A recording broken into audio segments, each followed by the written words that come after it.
kicker wants it. Are we just taking shots to the end zone? Are we running the ball? You got all this time to talk about it now, and you didn't have a timeout.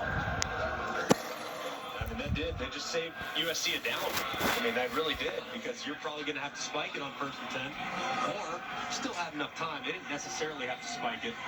30 seconds is plenty of time to get up there, and you have 4 downs.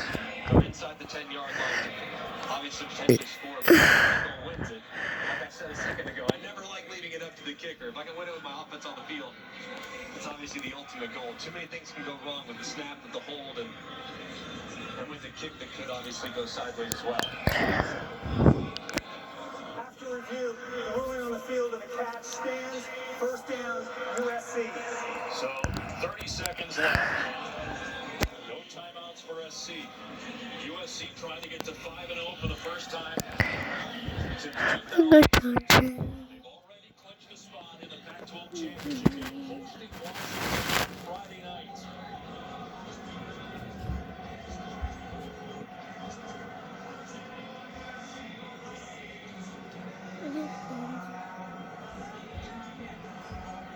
I'm Clay Helton, reminding my team, hey, if you hear clock, you got to run up to the line of scrimmage. And for whatever reason, something goes awry, don't let them lay on the ball carrier. Don't let any of that happen, because you've got to preserve these precious seconds if you're tackled in the field of play. You got Marquis Step in there again. Malafea has been out. Slovis taking a shot to the end zone. St. Brown's got it. Let's go. Touchdown SC. The Trojans have the lead. 16 seconds left.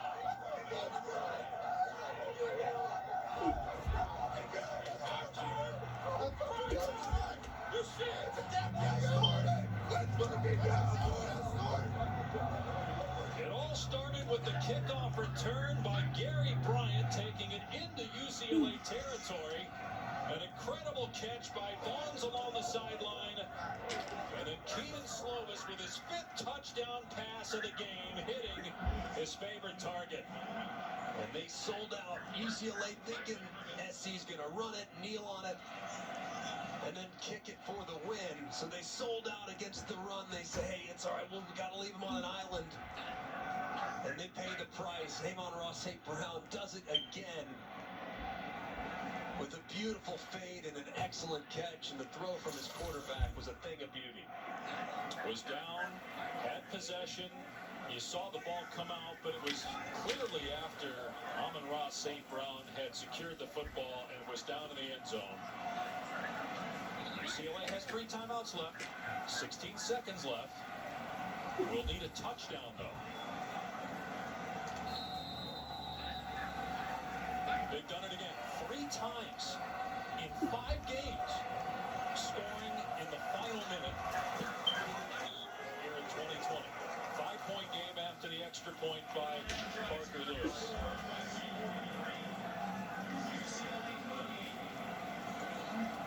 All right, let's bring in our rules expert, John Perry. Just want to get your thoughts, John, on what you saw here down the stretch the last couple plays.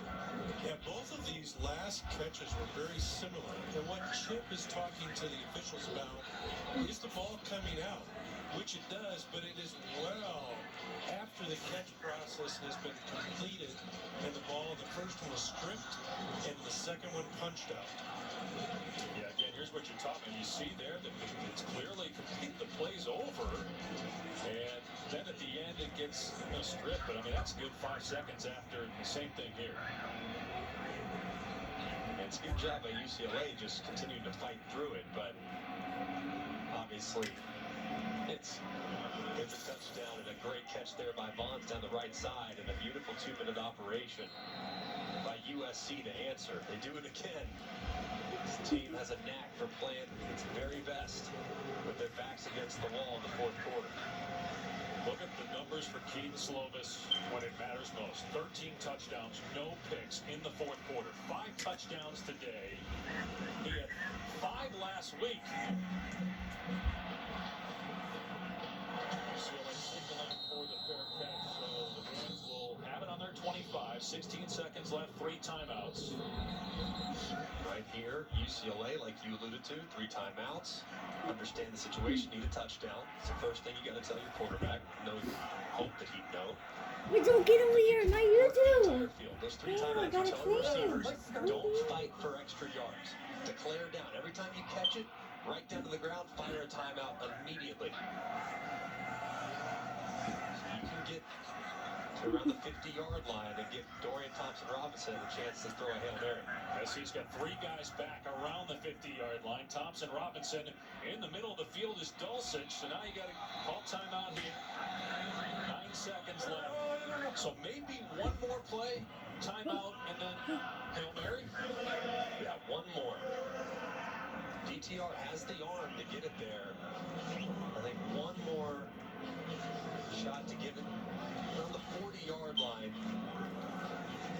The problem with doing the Hail Mary from this part of the field is the pass rush. It's going to take the guys longer to get to the end zone from this part of the field, and your offensive line might not be able to hold up.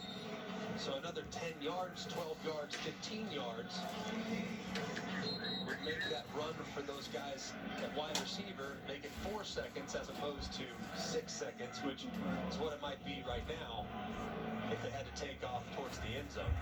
Probably one more, declare down, 9 seconds. fire a timeout, take a chance 42, on a Hail Mary throw. 38.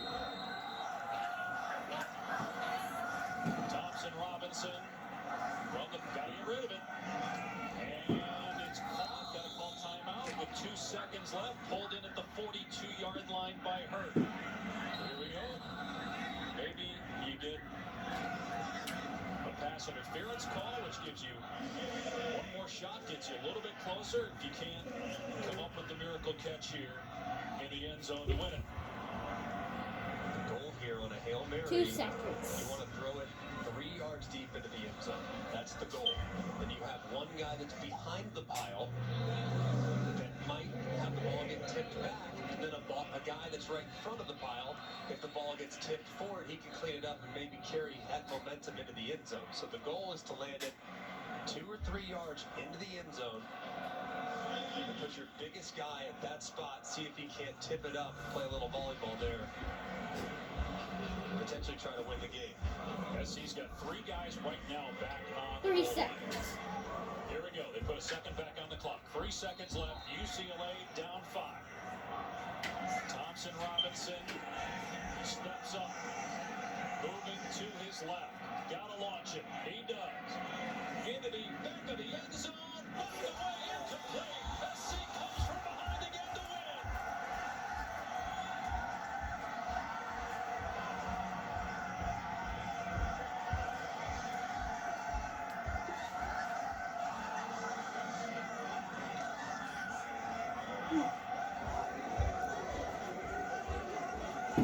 Some join and pushing. With the clock at zeros, the coaches are trying to break it up. SC goes to 5-0, first time since 2006. They'll play Washington Friday night in the Pac-12 championship game at the Coliseum. You see Clay Helton getting in there. That's him shoving some of his players. He goes after Drake London, trying